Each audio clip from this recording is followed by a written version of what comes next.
nhớ xong mà. Giờ có buồn đéo lúc chỉ nó chỉ bây giờ. Bây giờ chỉ cỡ ra mua lửa này thì tao lo ha, mua đã chỉ.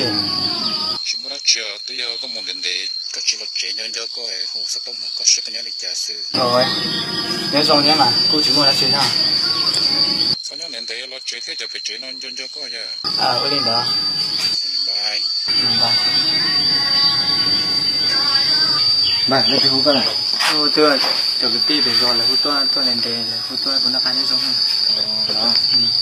Cái tí tương dậy tôi giỏi tôi sẽ chơi siêu cái à. Cái tôi lên đây là rất sai là hút tôi nó cũng đã khai nhớ xong.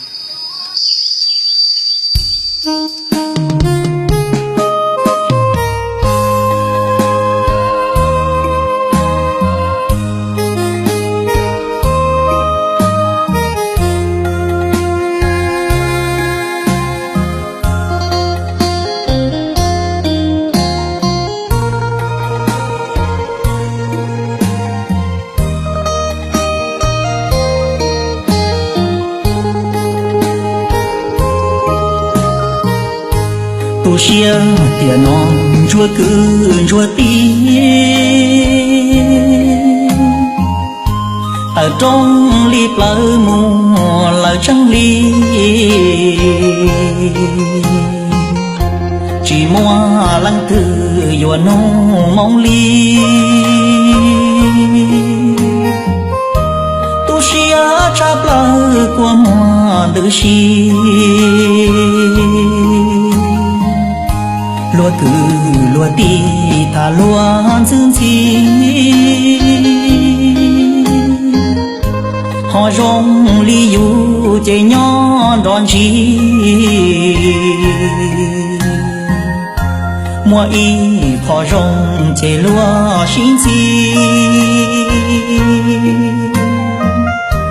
trái tư yu nó hòn trò luôn chi qua nên tiền nó tu xia chắp lỡ luôn nhau chỉ hay qua muôn đời giờ chỉ xia chắp lỡ có ý trong bờ lo nia xa tiền chơi tì đại tờ tại trong liệt lời lo chi rong rong mà mua u chia mu kia dư nhung mà li mu hai thia mà mu long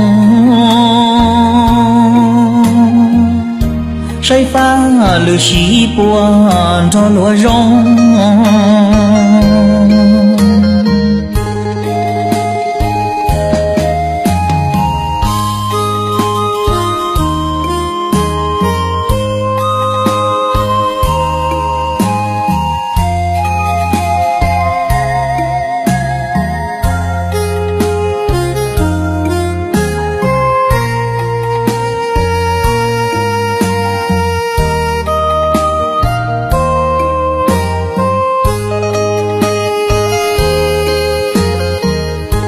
qua nên tiền nó tu xia chắp lỡ luôn nhau chỉ hay qua muôn đời giờ chỉ xia chắp lỡ có ý trong bờ lo nia xa tiền chơi tì đại tờ tại trong liệt lời lo chi rong rong mà mua u chia mu kia dư nhung mà li mu hai thia mà mu long say pha lửa xí buồn cho lúa rong